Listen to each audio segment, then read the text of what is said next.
Good evening, children. Today's our topic food security. See, children, in the pre-independent India, famine's situation of extreme scarcity of food were a common cause of large scale of starvation deaths. Okay, children. ఇక్కడ మనకి ఏం చెప్తున్నాడు అని అంటే అసలుకి free independence అంటే మనకి independence రాకముందు ఏమైంది అని అంటున్నాడు అంటే కరువు అన్నది ఏర్పడింది అని చెప్తున్నాడు. అది ఎందుకు కరువు అంటే ఏంటి చిట్టు మనం చూసినట్లయితే ఫుడ్ షార్టేజ్గా ఉండటం కదా. ఓకే, ఫుడ్ షార్టేజ్గా ఉంది దానివల్ల చాలామంది ఏమైపోయారు అంటున్నాడు, చనిపోయాడు. ఫుడ్ లేకనే చాలామంది లార్జ్ స్కేల్లో చనిపోయారు అని చెప్తున్నాడు. అయితే అది ఎక్కడ ఎక్కువగా జరిగింది అని మనం చూసినట్లయితే the Bengal famines in 1943 to 45. Children 1943 to 45 అన్న ఈ డేట్స్ ఆర్ చూస్తే మనకి డేట్ చూసినప్పుడు మనకి ఏం కనిపిస్తుంది చిల్డ్రన్? డేట్స్ చాలా ఇంపార్టెంట్ కదా. ఈ డేట్ చూసినప్పుడు మనకి హిస్టరీలో గుర్తుకొచ్చేది ఏంటి? Second world war. అంటే ఈ కండిషన్ ఎప్పుడు ఉంది అని అంటే సెకండ్ వరల్డ్ వార్ కండిషన్లో బెంగాల్ గురించి చెప్తున్నాడు. ఇక్కడ బెంగాల్ని ఆ టైమింగ్లో ఎవరి కింద ఉన్నది అని చూసినట్లయితే బ్రిటిషర్స్ కింద ఉంది అనమాట. కాబట్టి అక్కడ ఏమైందని చెప్తున్నాడు, ఫెమెన్స్ అన్నది స్టార్ట్ అయిపోయి వచ్చిందనమాట. అక్కడ దానివల్ల ఏమైపోయిందంటే లార్జ్ స్కేల్ చాలామంది చనిపోయారు పెద్ద స్కేల్లో. స్టార్వేషన్ అని చెప్తున్నాడు. స్టార్వేషన్ అంటే ఏంటి చిల్డ్రన్? ఆకలి చావులు జరిగినాయి అనమాట అక్కడ. ఓకే చిల్డ్రన్, ఆ టైమింగ్లో ఎంతవరకు చనిపోయారని మనం చెప్తున్నాడు. మనం చూసినట్లయితే around about 3 to 5 million people live in the around బెంగాల్లో బెంగాల్, ఒరిస్సా అండ్ అస్సాం ఈ 3 ప్లేసులు మనం చూసినట్టు స్టేట్స్లో ఎంతమంది చనిపోయారంటే చిల్డ్రన్ అరౌండ్ 3 to 5 million అంటే 30 to 50 lakhs పీపుల్ చనిపోయారన్నమాట. Okay children, look at here children. ఇక్కడ మనకి సెకండ్ పారాగ్రాఫ్లో ఏం చెప్తున్నాడు చిల్డ్రన్? ఇక్కడ ఒక స్టోరీ చెప్తున్నాడు, అక్కడ జరిగిన స్టోరీ చిల్డ్రన్ ఇది. I was oldest among my siblings. ఇక్కడ ఏం చెప్తున్నాడు? వాళ్ళ ఫ్యామిలీస్లో ఆయన పెద్దవాడు. తర్వాత వాళ్ళ సిబ్లింగ్స్ కంటే వాళ్ళ సిబ్లింగ్స్ అంటే బ్రదరే కానీ సిస్టర్ కానీ వాళ్ళకంటే. తర్వాత ఏం చెప్తున్నాడు? Use to work to survive. వాళ్ళ ఫ్యామిలీని బతికించడానికి ఎవరు వర్క్ చేస్తారు అంటే ఎవరైతే ఇక్కడ ఓల్డెస్ట్ అని చెప్తున్నాడంటే అతనే పనిచేస్తాడనేసి అర్థం అనమాట. తర్వాత ఏం చెప్తున్నాడు? I worked as a day labour. అలాగే అతను ఏ విధంగా పనిచేస్తున్నాడు అని చెప్తున్నాడు. రోజు కూలీగా లేబర్గా ఆ అబ్బాయి పనిచేస్తున్నట్టుగా మనకు కనిపిస్తుంది ఎస్నజిగా. అయితే ఏమంటున్నాడు తర్వాత? At the time I left my father. ఆ అబ్బాయి వాళ్ళ ఫాదర్ని వదిలేసి in the village and took my brothers and sisters to Calcutta. ఇక్కడ మనకి ఏం చెప్తున్నాడు అంటే మనకి అతను ఆయన బ్రదర్ని తర్వాత వాళ్ళ చెల్లెల్ని తీసుకొని ఫాదర్ని మాత్రం విలేజ్లో వదిలేసేసేసి ఎక్కడికి వెళ్ళిపోయాడు? కలకత్తా వెళ్ళినట్టుగా కనిపిస్తున్నాడు. ఆయన ఎక్కడి నుంచి అనేది మనకు చెప్పలేదు చిల్డ్రన్. కాకపోతే ఇక్కడ ఇచ్చాడు కాబట్టి బెంగాల్ అంటే అది కలకత్తా కాబట్టి మనం ఇక్కడ చూసేది అస్సాం నుంచి అయి ఉండొచ్చు, ఒరిస్సా నుంచి అయినా అయ్యొచ్చు. Okay children, okay. They only had some flour available as a food. కొంచెం పిండి మాత్రమే వాళ్ళకి ఫుడ్గా అక్కడ అవైలబుల్ ఉంది అని చెప్తున్నాడు. ఎక్కడ? కోల్కతాలో. Okay children, we went there wherever food was distributed. ఎక్కడ ఫుడ్ డిస్ట్రిబ్యూట్ చేస్తే అక్కడికి మేము వెళ్ళాము అని చెప్తున్నాడు. I saw many people to suffering in the streets of Kolkata. ఇలా ఫుడ్ కోసం సఫర్ అవుతున్న వాళ్ళని నేను చాలామందిని చూశానని చెప్తున్నాడు. I saw mothers carrying their sons in their arms who were actually dead. నేను చాలామంది మదర్స్ని చూశాను, వాళ్ళ పిల్లల్ని వాళ్ళ ఆర్మ్స్ మీద వేసుకొని క్యారీ చేసి తిరుగుతాం. ఎందుకు వాళ్ళందరూ కూడా వాళ్ళ ఆర్మ్స్ మీద ఎలా ఉన్నారు? చనిపోయి ఉన్నారు అని చెప్తున్నాడు అనమాట. But the mothers were still sprinkling them with water. వాళ్ళు ఏం చేస్తున్నారు, వాళ్ళ పిల్లలు చనిపోయారని అనుకోకుండా బతికే ఉన్నారు అనేసి వాళ్ళని లేపటం కోసం ఆశకు ఏం చేస్తున్నారంటే వాటర్ చల్లుతున్నారంట వాళ్ళ ముఖాల పైన. Trying to revive the children. వాళ్ళు ఆశతో వాళ్ళ పిల్లలు బతుకుతారు అని వేసేసేసి ఆ విధంగా నీళ్లు చదువుతున్నారని చెప్తున్నాడు. I saw many things. ఇలాంటివి ఆ అబ్బాయి ఎన్నో చూశాడని చెప్తున్నాడు. People ate grass and snakes. ఆ టైమింగ్లో పీపుల్ ఏం తిన్నారని చెప్తున్నాడు, గ్రాస్ తర్వాత స్నేక్స్, అంటే ఏది దొరికితే అది తిన్నారని చెప్తున్నాడు అనమాట. I last 2 sisters and A brother. అయితే ఈ అబ్బాయి సిబ్లింగ్స్తో బయలుదేరాడుగా చిల్డ్రన్, అంటే ఆయన చెల్లెళ్ళు తమ్ముడితో బయలుదేరాడు. వాళ్ళని కూడా ఏమైపోయాడు, ఈ అబ్బాయి కోల్పోయాడు అని చెప్తున్నాడు అనమాట. Okay children, next paragraph children. They are the people who were farmers, agriculturist. వాళ్ళందరూ ఎలాంటి వాళ్ళని చెప్తున్నాడు, అక్కడ చనిపోయిన వాళ్ళందరూ కూడా చిల్డ్రన్ మనం చూసినట్లయితే కోల్కతాలో ఉన్న వాళ్ళందరూ కూడా ఫార్మర్స్ తర్వాత అగ్రికల్చరిస్ట్ అని చెప్తున్నాడు అన్నమాట. They are not beggars. వాళ్ళు బెగ్గర్స్ కాదు. So they did not even know how to beg. అందువల్ల వాళ్ళకి అడుక్కోవటం కూడా వాళ్ళకి తెలియదని చెప్తున్నాడు. They have huge self respect. వాళ్ళకి ఏముంటుందంటే ఆత్మాభిమానం, సెల్ఫ్ రెస్పెక్ట్ అన్నది ఎక్కువగా ఉందని చెప్తున్నాడు. When they came they just sat on the pavements and they died there. వాళ్ళు ఏవైతే ఆ పెవర్మెంట్స్ ఉంటాయో ఆ రోడ్డు పక్కన అక్కడనే కూర్చొని ఏమైపోయేవాళ్ళంట, చనిపోయేవాళ్ళు అని చెప్తున్నారు అనమాట. And when that picture hit the people of Kolkata at the point, suddenly everyone understood the scale of the disaster. అప్పుడు జనాలు అందరికీ అర్థమైందంట. ఆ ఫొటోస్ని చూసిన తర్వాత ఆ కోల్కతాలో ఎంత తీవ్రంగా అసలుకి కరువు అన్నది ఉందన్నది తెలిసిందని చెప్తున్నారు. ఆ పిక్చర్స్ మనం కూడా చూద్దాం. ఓకే, దిస్ పిక్చర్ చిల్డ్రన్, ఇది వచ్చేసి మనకి కోల్కతాలోని పిక్చర్ చిల్డ్రన్. చూడండి, వాళ్ళు నిజంగానే ఆ వీధుల్లో రోడ్ సైడ్ వాళ్ళ ఇళ్ళ దగ్గర ఎలా చనిపోయి కనపడుతున్నారు. ఇలా ఆకలి కోసం ఎవరన్నా పుట్టి పెడతారేమో అని ఇలా కూర్చొని ఉండేవాళ్ళు అంటే children. Look at this picture children. ఇక్కడ మనం టెక్స్ట్ బుక్లో చదివింది ఇదే చిల్డ్రన్. వాళ్ళు వాళ్ళ పిల్లల్ని వాళ్ళ ఆర్మ్స్ మీద వేసుకొని వాటర్ చల్లుకుంటూ బతుకుతారని ఆశతో చూసిన పిక్చర్ అది. వాటిలో ఒక పిక్చర్ చిల్డ్రన్. ఈ విధంగా అక్కడ ఆ టైమింగ్లో పరిస్థితులు ఇలా ఎందుకు ఉంది అని మనం చూసినట్లయితే, look at these lines children. In India, in Indian history, where famines happened because food grains supply was not organized by the rulers. Children, అసలుకి బెంగాల్ గురించి మనం చూసినట్లయితే, కోల్కతా గురించి అసలుకి మనం రైస్ అన్నది పండేదే అక్కడ. అసలు ఫస్ట్గా మనం చూస్తే ఫస్ట్ ప్లేస్లో రైస్ ఉండేది అక్కడ. తర్వాత రైస్ తర్వాత నెక్స్ట్ పొజిషన్ ఏంటి అని అంటే ఫిషింగ్ అనమాట. వాళ్ళు చేపలు కూడా ఎక్కువగా వాళ్ళకి దొరుకుతాయి.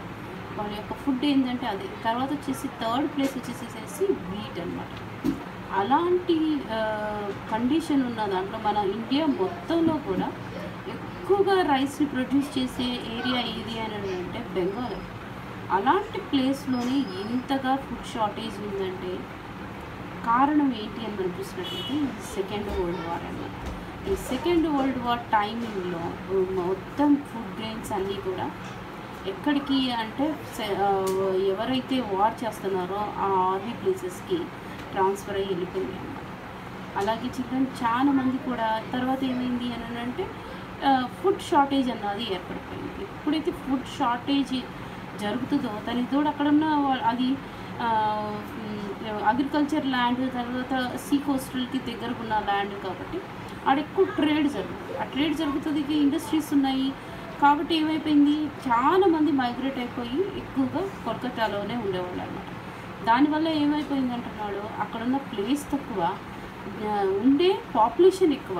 ఆ పాపులేషన్కి తోడు ఈ ఫుడ్ గ్రెయిన్స్ అన్నీ కూడా తక్కువైపోయినాయి అని చెప్తున్నాడు. అదే కాక మళ్ళీ చూసినట్లయితే అది సెకండ్ వరల్డ్ వార్ టైం అవటం వల్ల అప్పుడు బ్రిటిషర్స్ మనల్ని రూల్ చేస్తున్నారు కాబట్టి వాళ్ళు అసలు ఆ రూలర్స్ ఏం చేయలేదు, వీళ్ళు పట్టించుకోలేదు. అలాగే వీళ్ళు కూడా ఏం చేయలేదు, వాళ్ళు ఫార్మర్స్ కాబట్టి, అగ్రికల్చరిస్ట్ ఫార్మర్స్ కాబట్టి వాళ్ళకి సెల్ఫ్ రెస్పెక్ట్ ఉండేది కాబట్టి ఎవరిని అడుక్కోవటానికి వెళ్ళలేదు, బెగ్గింగ్ అన్నది చేయలేదు అని చెప్తున్నారు.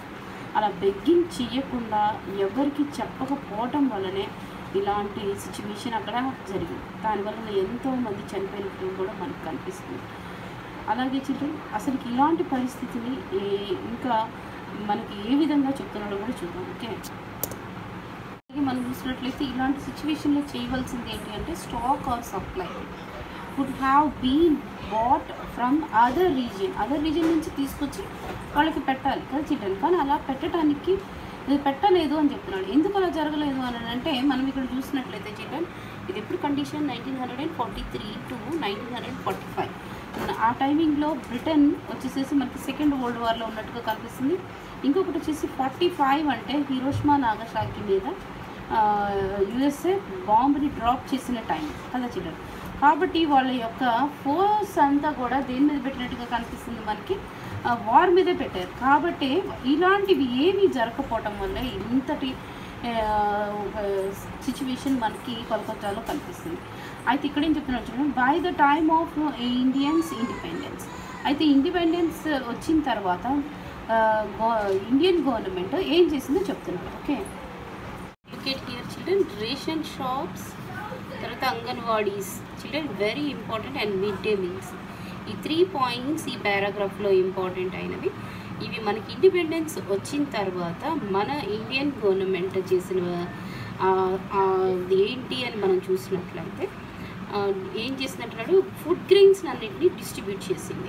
ఎలా డిస్ట్రిబ్యూట్ చేసిందంటే ration shops were people go and by food grains at the subsidies price. Subsidy అంటే తక్కువ రేటుకి రేషన్ షాప్లో రేషన్ తీసుకోవచ్చు, ఫుడ్ గ్రెయిన్స్ని తీసుకోవచ్చు అని చెప్తున్నాడు. మళ్ళీ ఇంకేం చెప్తున్నాడు, mid day meals that many of you have been eating.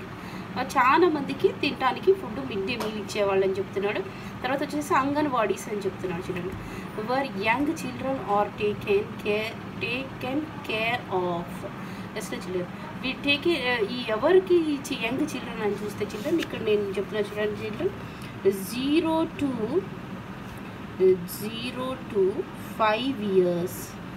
ఈ 5 ఇయర్స్లో 0 to 5 years అందరినీ కూడా అంగన్వాడీ ఫీడ్ చేస్తుంది. అంటే not only 0 to 5 years infant age నుంచి ఉన్న చైల్డ్ నుంచి 5 years ఉన్న చైల్డ్ వాళ్ళనే కాకుండా చిల్డ్రన్ ఎవరైతే ప్రెగ్నెంట్ ఉమెన్ ఉంటుందో 3rd month నుంచి కూడా అంగన్వాడీసే ఫీడ్ చేస్తాయి అన్నమాట.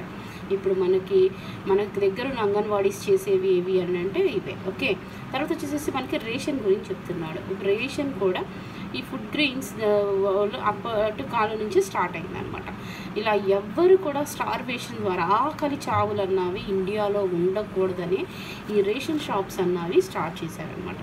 అలాగే ఈ రేషన్ షాప్ కూడా మనకు తెలుసుగా చిల్డ్రన్, పింక్ కార్డ్స్ కొంతమందికి ఉంటాయి, ఇంకొంతమందికి వైట్ కార్డ్స్ ఉంటాయి. ఏంటి వైట్ కార్డు పింక్ కార్డ్ అని మనం చూసినట్లయితే children, below poverty line, above poverty line. Okay children, దాన్ని బట్టి ఈ రేషన్ ఉంటుంది అనమాట. ఓకే, అలాగే ఈచ్ పర్సన్కి వచ్చేసి ఫర్ హెడ్ ఈచ్ పర్సన్కి వచ్చేసి 6 kgs ఇస్తారు, కొన్ని చోట్ల 5 kgs ఇస్తారు. ఎస్ నా చిల్డ్రన్. తర్వాత మిడ్ డే మీల్స్ వచ్చేసి మనం చూసినట్లయితే స్కూల్లో ఎవరైతే ఇక్కడ 5 years దాకా అంగన్వాడీస్ ఫీడ్ చేస్తున్నాయి అని చెప్తున్నామో ఆ 5 తర్వాత నుంచి 6 years to 14 years 6 years to 14 years దాకా ఎవరు ఫీడ్ చేస్తారు, ఈ mid day meals schools feed చేస్తాయి అన్నమాట. ఓకే చిల్డ్రన్, ఇప్పుడున్న కరెంట్ అఫైర్స్లో మనం చూసినట్లయితే మన తెలంగాణ గవర్నమెంట్ అయితే కేసీఆర్ ఏం చెప్పాడు అని అంటే KG to PG దాకా కూడా మిడ్ డే మీల్స్ ఇస్తామని చెప్తున్నాడు. అలాగే ఆంధ్ర గవర్నమెంట్లో కూడా నాకు తెలిసి అలాగే జరుగుతుందని నేను అనుకుంటున్నాను. ఈ విధంగా మిడ్ డే మీల్స్ అన్నది ఒక లెక్క చెప్పాలంటే 8th class దాకే ఇచ్చారనమాట ఆ టైమింగ్లో. అయితే ఇప్పుడు మాత్రం PG దాకా కూడా ఇస్తామని చెప్తున్నారు. ఓకే చిల్డ్రన్, ఇవి తర్వాత ఇవన్నీ కూడా ఏంటి అని అంటే చిల్డ్రన్కి కేర్ తీసుకోవడానికి వినియోగించబడినాయి అనమాట. ఓకే, ఇక్కడ మనం చూసినట్లయితే student which government today ensure food security in this chapter. అసలు ఈ చాప్టర్లో మనకి ఈ ఫుడ్ సెక్యూరిటీ అన్నది ఎందుకు చెప్తున్నాడు అని అంటే ఎవ్వరికి కూడా ఆకలి చావులు అన్నవి రాకూడదు. అలాగే అలాంటి కండిషన్ అప్పుడు 1943లో నుంచి 45లో ఉన్న కండిషన్ ఎప్పుడు కూడా మన ఇండియాలో ఉండకూడదు అనేసి అనమాట. చిల్డ్రన్ ఇప్పుడున్న కరెంట్ అఫైర్ నేను ఈ లెసన్ ఎందుకు తీసుకున్నాను అని అంటే ఇప్పుడు మనం ఉన్న కండిషన్ని బట్టి అప్పుడు సబ్సిడీ ఇచ్చారు, ఇప్పుడు మనం చూసినట్లయితే రేషన్ కూడా ఫ్రీగానే ఇస్తున్నారు. కొన్ని డిజాస్టర్స్ వచ్చినప్పుడు ఇలాంటి కండిషన్ వస్తుంది అని చెప్పటానికి. Okay, look at this paragraph children. మనకి ఈ పారాగ్రాఫ్లో చూసినట్లయితే ఏం చెప్తున్నాడు, the first section will focus on the issue of overall food security. అసలుకి ఫుడ్ సెక్యూరిటీ అన్నది ఎలా డిస్ట్రిబ్యూట్ చేయాలి, అసలుకి ఎంతవరకు మనం దాన్ని స్టోరేజ్ చేసుకోవాలి, ఏ విధంగా దాన్ని మనము సెక్యూర్ చేసుకోవాలి అన్నది గురించి 3 ఇష్యూస్ చెప్తున్నాను అన్నమాట. అయితే ఆ 3 ఇష్యూస్ ఏంటో మనం చూద్దాం. చూడండి, ఫస్ట్ వచ్చేసేసి ఏం చెప్తున్నాడు అంటే availability of food for the country as a whole. అసలుకి కంట్రీ మొత్తంలో ఉన్న పీపుల్ అందరికీ సరిపోయే అంతగా అవైలబుల్గా ఫుడ్ గ్రెయిన్స్ ఉన్నాయా లేదా అన్నది తెలుసుకుందాం ఫస్ట్గా మనం ఈ డిస్కషన్లో అని చెప్తున్నాడు. తర్వాత వచ్చేసేసి ఏం చెప్తున్నాడు, ద సెకండ్ సెక్షన్ వచ్చేసి మనకి ఏం చెప్తున్నాడు అని అంటే అవైలబుల్ ఫుడ్ గ్రెయిన్స్ అవైలబుల్గా ఉంటే అవి రీచ్ ద పీపుల్, ఎలాగా పీపుల్కి రీచ్ అవుతున్నాయి అన్నది కూడా తర్వాత డిస్కషన్లో మనం చూస్తాము అని చెప్తున్నాడు. తర్వాత ఇంకేం చెప్తున్నాడు, అవన్నీ ఇప్పుడు ఫుడ్ గ్రెయిన్స్ అన్నవి కంట్రీలో ఉండటం ఒకటైతే తర్వాత అవన్నీ డిస్ట్రిబ్యూట్ చేయడం ఇంకొకటైతే వాటన్నిటిలో న్యూట్రిషన్ వాల్యూస్ ఎంతవరకు ఉన్నాయి అన్నది కూడా వాళ్ళు దాన్ని మెజర్ చేస్తారని చెప్తున్నాడు. ఓకే, అలాగ మెజర్ చేసిన తర్వాత ఇంకేం చెప్తున్నాడు, అవి స్కీమ్స్ ద్వారా తర్వాత మెథడ్స్ ద్వారా వాళ్ళకి పంపించేవి ఎంతవరకు ఎఫెక్టివ్గా ఉన్నాయో కూడా మనము ఈ లెసన్లో చూద్దామని చెప్తున్నాడు అనమాట.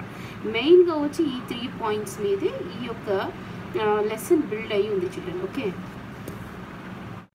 ఇక్కడ దిస్ గ్రాఫ్ చిల్డ్రన్. మనం ఈ గ్రాఫ్ చూసినట్లయితే చిల్డ్రన్ ఇక్కడ మనకి ఇక్కడ ఇచ్చాడు రండి వై యాక్సెస్. చిల్డ్రన్ మనము ఇలాగే మనకి కొన్నిసార్లు గ్రాఫ్ని మనం రాయాలి అని అనుకుంటే ఈ విధంగానే రాయాలన్నమాట. కొన్ని మనకి 8 మార్క్స్ దాంట్లో గ్రాఫ్స్ ఇస్తారు కదా చిల్డ్రన్, వాటిని మనం ఇలాగనే ఎక్స్ యాక్సెస్ వై యాక్సెస్ మీద ఏం తీసుకుంటున్నాం, ఎక్స్ యాక్సెస్ మీద ఏం తీసుకుంటున్నాం అన్నవి రాయాలి. మనం ఇక్కడ చూసినట్లయితే వై యాక్సెస్ మీద ఏం తీసుకున్నారు, ఇన్ మిలియన్స్ టన్స్ తీసుకున్నారు, అది 0 to 100 మిలియన్ టన్స్.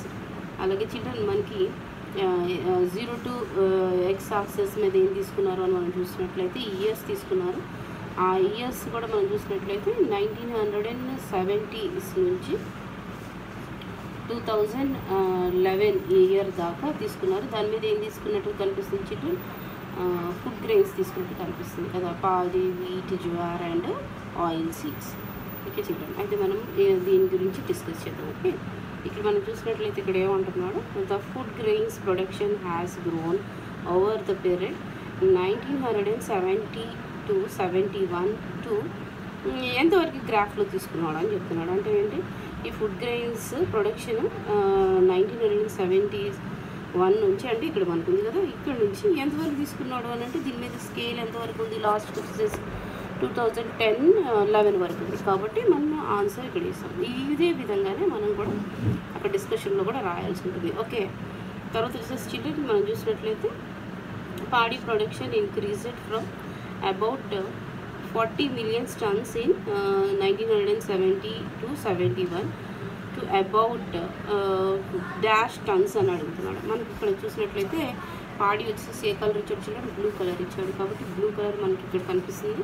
అది స్టార్టింగే మనం చూసినట్లయితే ఇక్కడ నుంచి ఈ 40 million tons నుంచి స్టార్టింగే అది పండినట్లుగా కల్టివేట్ చేసినట్టుగా కనిపిస్తుంది.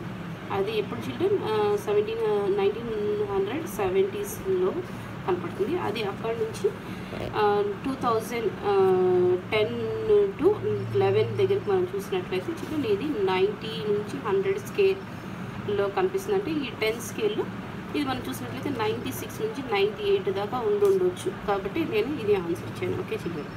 తర్వాత మనం చూసినట్లయితే another important food witnessed rapid increasing in production during this 40 years period was.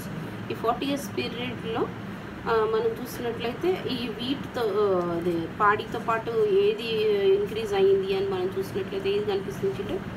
Wheat కనపడుతుంది కదా చిల్డ్రన్. ఓకే, అందువల్ల నేను వీట్ ఇక్కడ రాసాను.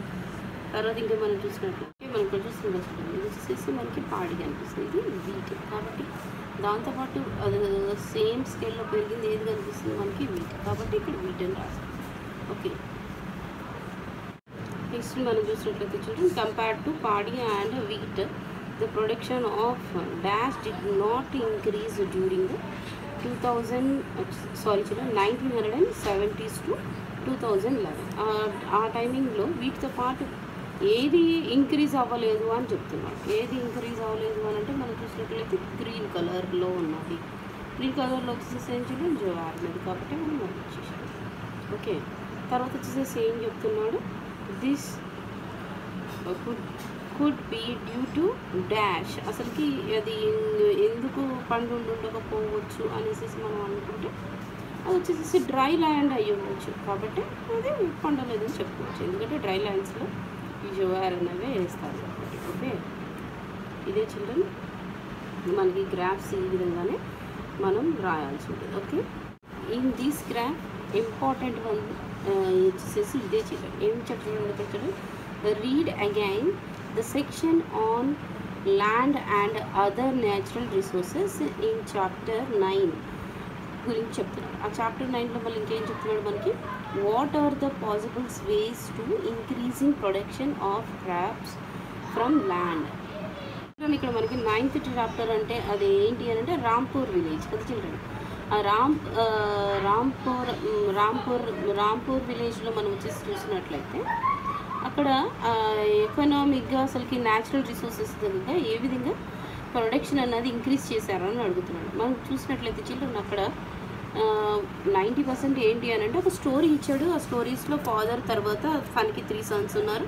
వాళ్ళందరూ కలిసి కల్టివేట్ చేసినప్పుడు వాళ్ళకి ఎలాంటివి ప్రాబ్లమ్స్ రాలేదు. ఎప్పుడైతే వాళ్ళ ఫాదర్ చనిపోతాడో ఆ తర్వాతనే వాళ్ళకి ప్రాబ్లమ్స్ వచ్చాయని చెప్తాడు.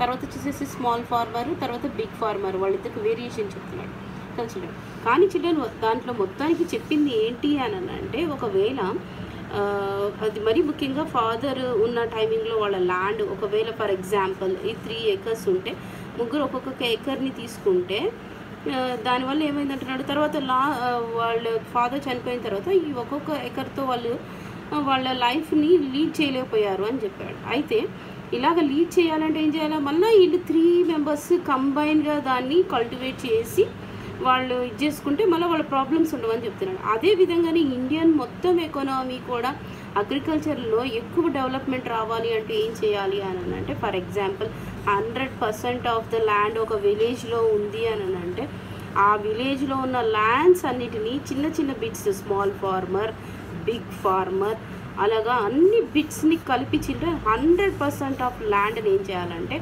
అందరూ కలిసి కల్టివేట్ చేయాలి. కల్టివేట్ చేసుకున్న తర్వాత వచ్చిన బెనిఫిట్స్లో ఏవైతే బెనిఫిట్ వస్తుందో అందులో వాళ్ళందరికీ షేరింగ్ ఎంతెంత పెట్టారో దాన్ని బట్టి వాళ్ళ ల్యాండ్ని బట్టి వాళ్ళ ఫెర్టిసైజ్ ఏవైతే వాళ్ళు ఎంతెంత ఇన్కమ్ పెట్టారో దాన్ని బట్టి తర్వాత సీడ్స్కి కొన్నప్పుడు ఎంత పెట్టారో వాటిని బట్టి వాటిని డివైడ్ చేసేసుకొని బెనిఫిట్ని తీసుకోమని చెప్తున్నాడు అనమాట. ఫర్ ఎగ్జాంపుల్ సి చిల్డ్రన్ ఒకవేళ ఫెర్టిసైడ్స్ వాడాలి అనేసి అనుకున్నారు అనుకోండి, ఫెర్టిలైజర్స్ వాడాలి అని అనుకున్నప్పుడు ఏమవుతుంది, అది వచ్చేసేసి ఫర్ బాటిల్ ఈచ్ బాటిల్ వచ్చేసేసి 500 ఉందనుకోండి. ఆ 500 ఉన్న బాటిల్ ఒకవేళ 10 acresకి వాడవచ్చు అని చెప్పాడు అనుకోండి. 10 acresకి సంబంధించిన దాన్ని ఆ కెమికల్ని మనం ఒకటేసారి కొనుక్కున్నాం అనుకోండి. కొనుక్కుంటే ఏమవుతుంది, వాడుకున్నది 100 acres. అప్పుడు వాళ్ళకున్నది ఓన్లీ 1 acre ఉందనుకోండి. అప్పుడు 10 అంటే 9 acresకి వాడాల్సిన లిక్విడ్ మొత్తం వేస్టేజే కదా. అలాంటి వేస్టేజ్ జరగకుండా ఏమవుతుంది అంటున్నాడు, ల్యాండ్స్ అన్నీ కూడా కలిపేస్తే అప్పుడు ఏమవుతుంది, వేస్టేజ్ అనేది ఉన్నది ఉండదు. అలాగే ఇక్కడ ఒక ఫార్మర్స్ కలిపి ఒకవేళ 100% ఆఫ్ ల్యాండ్ని ఇచ్చేస్తూ ఉంటే ఒక ఫార్మర్ది వచ్చేసేసి 1 ఎకరే ఉంది, ఇంకొక ఫార్మర్ది వచ్చి 10 ఉన్నది, ఇంకొక అలా ఉందనుకోండి. దాన్ని బట్టి ఏమవుతుంది, నా ల్యాండ్ ఇంత ఉంది కాబట్టి దీనికి ఇంత నేను పే చేస్తాను, నా ల్యాండ్ ఇంత ఉంది కాబట్టి నేను ఇంత పే చేస్తాను అని చెప్పుకుంటారు. ఆ తర్వాత వచ్చిన కల్టివేట్ అయిన తర్వాత వచ్చిన బెనిఫిట్స్లో వాళ్ళు ఏమనుకున్నారు, వాళ్ళ షేర్ ఎంత ఉందో ఆ షేర్ని డివైడ్ చేసుకుని తీసుకోవటం వల్ల అందరికీ కూడా ఏమవుతుంది అని అంటున్నాడు, ఎక్కువగా బెనిఫిట్సే వస్తాయి కానీ అసలుకి ఎవరు లూజ్ అవ్వరు. దాని తర్వాత ఏది కూడా వేస్టేజ్ ఉండదు. సీడ్సే కానీ, ఫెర్టిలైజర్సే కానీ, కెమికల్సే కానీ ఏవి కూడా వేస్టేజ్ అన్నవి ఉండవు అని చెప్తాడు అనమాట. అదే రాంపూర్ విలేజ్లో మనం చూసేది. ఓకే, దాని గురించి మనకు చెప్తున్నాడు. ఓకే చూడు, క్రికెట్ అనేది గ్రాఫ్ చూడండి. ఈ గ్రాఫ్ కూడా అలాంటి గ్రాఫే, కాకపోతే ఇక్కడ ఏంటి చేంజ్ ఉన్నది అని అంటే ఇన్ కిలోగ్రామ్స్ ఫర్ హెక్టార్ అంటున్నాడు. చూడండి ఇక్కడ మనకి కిలోగ్రామ్స్ ఫర్ హెక్టార్కి వచ్చేసి 0 to 3500 దాకా తీసుకున్నట్లుగా కనిపిస్తుంది కదా చూడండి. అయితే మనకి రాంపూర్ విలేజ్లో ఫర్ హెక్టార్ అంటే అసలుకి ఫర్ హెక్టార్ అంటే ఎంత అని మనం చూసినట్లయితే 1000 స్క్వేర్ మీటర్స్ 10,000 స్క్వేర్ మీటర్స్ అని చెప్తున్నాడు అన్నమాట. ఓకే, అయితే అసలుకి ఈ ల్యాండ్ ఈ సీడ్స్ ఉన్నాయి కదా చిల్డ్రన్, అసలుకి ఇది ఎక్కడ కల్టివేట్ చేస్తారని చూసినట్లయితే పాడి, వీటి తర్వాత ఆయిల్ సీడ్ ఇది ఎక్కడ కల్టివేట్ చేస్తారని చూసినట్లయితే డ్రై ల్యాండ్లో కల్టివేట్ చేసే ఏరియా. అంటే ఫర్ ఎగ్జాంపుల్ మన తెలంగాణ కూడా అనుకోవచ్చు. ఓకే, అలాంటి వాటర్లో వచ్చేసేసి అసలుకి వాటర్ అన్నది ముందుగా ఏం చేసుకోవాలని చెప్తున్నాడు, అవైలబిలిటీ చూసుకోవాలి. దాన్ని షేరింగ్ వల్ల అయినా కానీ అందరికీ షేర్ చేసుకుని అవైలబుల్గా వాటర్ ఉందో లేదో చూసుకోవాలని చెప్తున్నాడు. ఎస్పెషల్గా అయితే ఈ ల్యాండ్ వచ్చేసి డ్రై ల్యాండ్ అని చెప్తున్నాడు. కాబట్టి దీనికి ఇరిగేషన్ సిస్టమ్ అనేది చాలా ఇంపార్టెంట్ కల్టివేట్ చేయడానికి. కాబట్టి దానికి ఫస్ట్కి ఏం చేసుకోవాలో ప్లానింగ్ చేసుకోవాలని చెప్తున్నాడు. ఫస్ట్ ప్లానింగ్లో ఏమి ఉండాలి, వచ్చేసి ఫస్ట్ ల్యాండ్ ఉండాలి, లోకల్ కండిషన్ని మనం మెజర్ చేసుకోవాలి, లోకల్ కండిషన్ని బట్టి తర్వాత ఏం చేసుకోవాలో వాటర్ ఉందా లేదో చూసుకోవాలని చెప్తున్నాము. ఓకే చిల్డ్రన్, వాటర్ హార్వెస్టింగ్ అది వచ్చేసేసి మనం చూస్తే డ్రై ల్యాండ్ అంటే ఎక్కువగా రివర్స్ ఫ్లో కంటే కూడా రెయిన్ ఫ్లో వల్లనే, రెయిన్ ఫీడింగ్ వల్లనే ఈ కల్టివేషన్ జరుగుతుందని అర్థం. ఓకే చిల్డ్రన్, దాని ఆ కల్టివేషన్ దేనివల్ల మనం తీసుకోవాలి, మెజర్ చేసుకోవాలి అని అంటే లోకల్ కండిషన్ని బట్టి. ఒకవేళ సమ్మర్లో రెయిన్ రాదు కాబట్టి దానికి సంబంధించిన సీడ్స్ వేసుకోవాలి. అలాగే రైనీ సీజన్లో ఎక్కువ వాటర్ పడుతుంది కాబట్టి దానికి సంబంధించిన సీడ్స్ వేసుకొని కల్టివేట్ చేసుకోవాలి. వింటర్లో ఏదైతే మంచిగా ఉంటుందో దాన్ని అలాగా ఏం చేసుకోవాలని చెప్తున్నాడు, లోకల్ కండిషన్ని బట్టి మనము దాన్ని సెలెక్ట్ చేసుకొని ఆ కల్టివేషన్ అన్నది చేసుకోవాలని చెప్తున్నాడు. ఓకే చూడండి, నెక్స్ట్ పారాగ్రాఫ్ చూడండి. It is also important to ensure that soil and other natural resources are not to damage or depleted in the process అని చెప్తున్నాడు. అంటే మనకి ఏం చెప్తున్నాడు, డ్యామేజ్ అవ్వకూడదు, ఏది సాయిల్ డ్యామేజ్ అవ్వకూడదు, న్యాచురల్ రిసోర్సెస్ ఏవైతే ఉన్నాయో అవి కూడా డ్యామేజ్ అవ్వకూడదు. అంటే న్యాచురల్ రిసోర్సెస్ అంటే సాయిల్ అన్నమాట, సాయిల్ అన్నది డ్యామేజ్ అవ్వకూడదు. మళ్ళీ అది ఏమవ్వకూడదు అని చెప్తున్నాడు మనకి, డిపిలేటెడ్ అంటే క్షీణత అనమాట. అలాగే ఏదైతే సాయిల్ ఉందో అది క్షీణించకూడదు అనమాట. అలా ఎందుకు క్షీణిస్తుంది అనమాట, మనం చూస్తున్నాం కదా చిల్డ్రన్, మనం 90% ఇక్కడ మనం ఏం చెప్పుకున్నాము, లోకల్ కండిషన్ని బట్టి మనం ఏం చెప్తున్నాడు ఇయర్కి వచ్చేసేసి 3 కల్టివేషన్స్ చేసుకుంటారు అనేసి చెప్తున్నాడు. ఓకే చిల్డ్రన్, ఆ 3 కల్టివేషన్స్ పీరియడ్ చేసుకునే టైమింగ్లో వీటిని కూడా ఏం చేయాలంటున్నాడు, ఇంపార్టెన్స్ ఇవ్వాలి అని చెప్తున్నాడు. ఏంటి ఆ ఇంపార్టెన్స్ అని అంటే, ఒకటి వచ్చేసేసి డ్యామేజ్, న్యాచురల్ రిసోర్సెస్కి డ్యామేజ్ లేకుండా చూసుకోవాలి. తర్వాత వచ్చేసేసి సాయిల్ వచ్చి క్షీణించకుండా కూడా చూసుకోవాలని చెప్తున్నాడు, డిప్లేటెడ్గా ఉండకుండా చూసుకోవాలి ఈ ప్రాసెస్లో అని చెప్తున్నాడు మనకి. Okay, look it here children,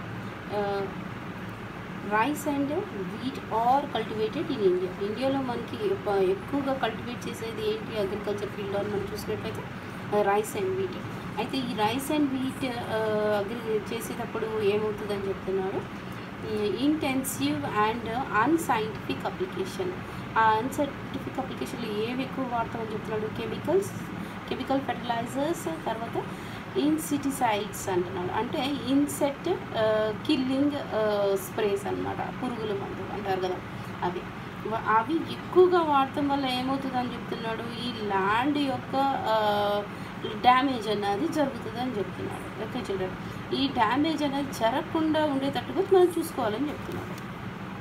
అలాగే ఇంకేం చెప్తున్నాడు, ఈ కెమికల్ ఫెర్టిలైజర్స్ వల్ల, ఈ ఇన్సెక్టిసైడ్స్ వల్ల ఏమవుతుంది అంటున్నాడు, మనకి ప్రొడక్షన్ అన్నది బాగా పెరుగుతుంది, కానీ తర్వాత ఏమవుతుంది అంటున్నాడు, ల్యాండ్ అన్నది సాయిల్ అన్నది డ్యామేజ్ అన్నది వచ్చేసేసింది అని చెప్తున్నాడు. అలాగే water resources, ground water resources కూడా అన్నీ కూడా ఏమైపోతాయి అంటున్నాడు, అయిపోతాయి అని చెప్తున్నాడు.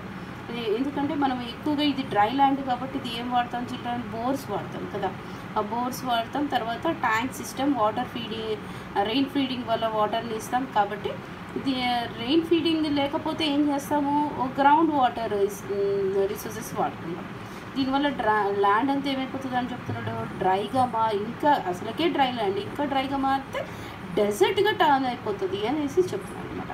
ఇవన్నీ కూడా గుర్తుంచుకొని మనము వాటికి ఇంపార్టెన్స్ ఇస్తూ ఒక ప్లానింగ్ చేసుకొని ఈ కెమికల్ ఫెర్టిలైజర్స్ యూజింగే కానీ, తర్వాత ఇన్సెక్ట్స్ యొక్క స్ప్రేస్ యూజింగే కానీ, తర్వాత సాయిల్ యొక్క డ్యామేజ్ జరగకుండా ఉండేటట్టుగా చూసుకోవాలి ఫ్యూచర్లో కూడా అనేసి చెప్తున్నాడు. ఓకే చిల్డ్రన్, మనం చూసినట్లయితే 2 crops dash and dash always had low add when the compare with paddy and wheat. వీట్కి పాడికి రైస్కి కంటే తక్కువగా కల్టివేట్ చేస్తారు ఏవి అని మనం చూసినట్లయితే 2 వచ్చేసి మనకి ఏం చెప్తున్నాడు, ఒకటి ఆయిల్ సీడ్, ఇంకోటి వచ్చేసి జవార్ తక్కువగా కల్టివేట్ చేస్తారు.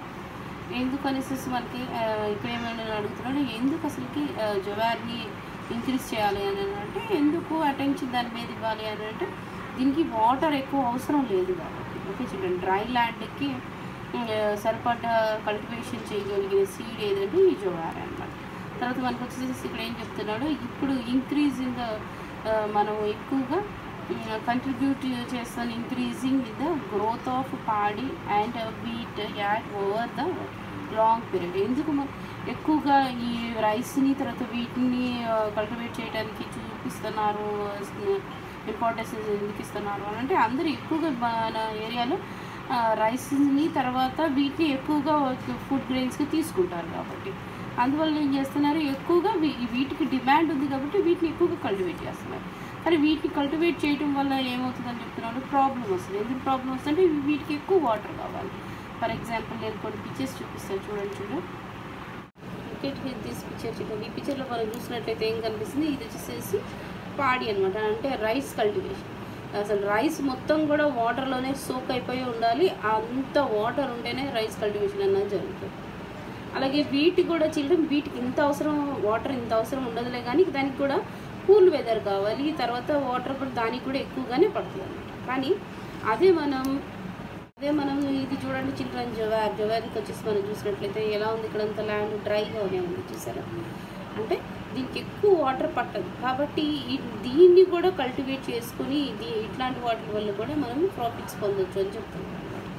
కానీ ఇప్పటి కాలంలో రైస్ని తర్వాత వీటిని ఫుడ్ గ్రెయిన్గా యూజ్ చేసినంతగా దీన్ని యూజ్ చేయట్లేదు చిల్డ్రన్, అందుకే దీని కింద డిమాండ్ లేదు. Okay, next paragraph children, availability of food grains. ఇక్కడ మనకి ఫస్ట్ రిక్వైర్మెంట్ ఏం చెప్తున్నాడు, produce food grains for the whole of it's population. India మొత్తాన్ని, అంటే మన కంట్రీ వచ్చేసి ఇండియా కాబట్టి మన కంట్రీ మొత్తంలో ఉన్న వాళ్ళందరికీ కూడా ఫుడ్ గ్రెయిన్స్ అన్నది పాపులేషన్ అందరికీ కూడా అందేటట్టుగా చూడాలి. ఇదే ఫస్ట్ యొక్క కంట్రీ యొక్క రిక్వైర్మెంట్ అని చెప్తున్నాడు. ఓకే, తర్వాత వచ్చేసి మనకి ఏం చెప్తున్నాడు చూడండి, అది ఆ ఫుడ్ అందరికీ సరిపడే అంతగా ఉందా లేదా అది కూడా చూసుకోవాలని చెప్తున్నాడు.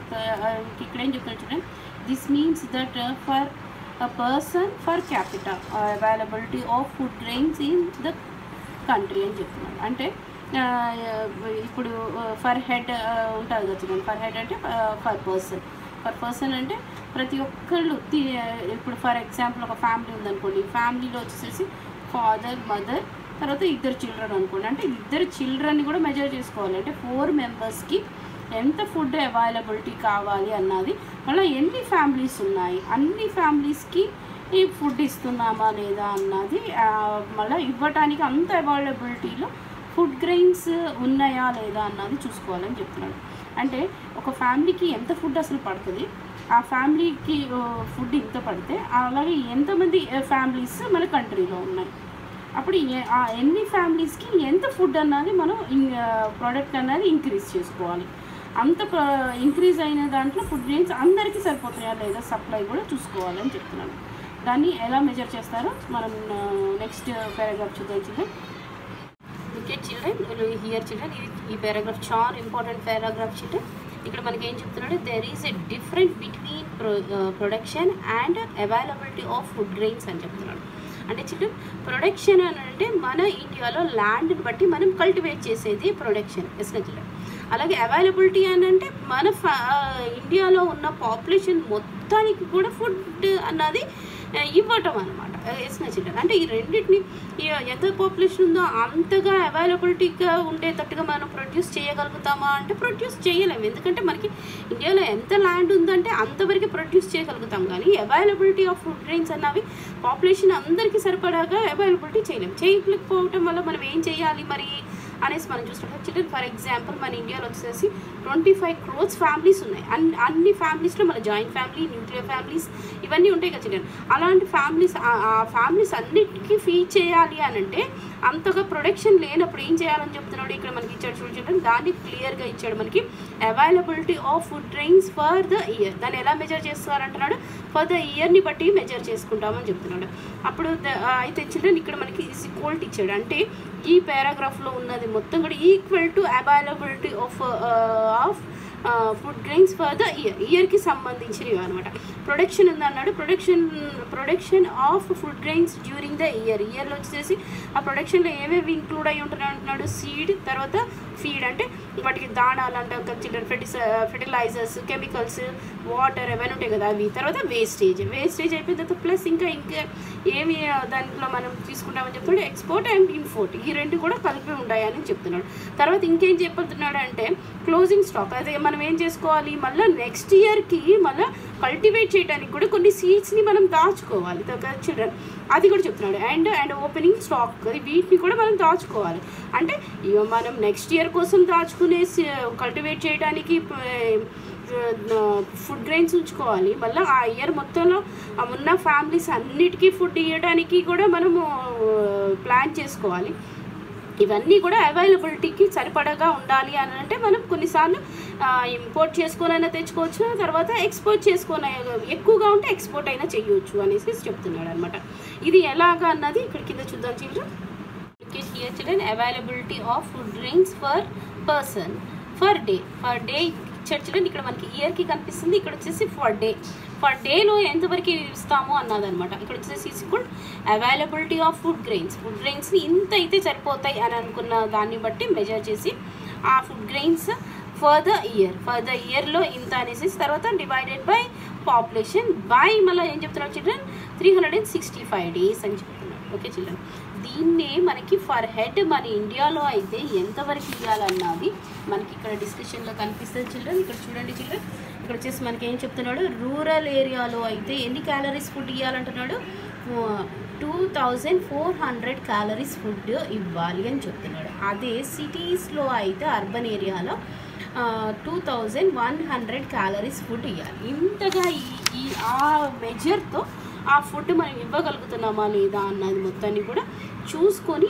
వీళ్ళు ఈ ఫుడ్ గ్రెయిన్స్ అన్నది మనకి పెంచుతారన్న అవైలబిలిటీ ఉందో లేదో చూసుకుంటారు చిల్డ్రన్. ఓకే,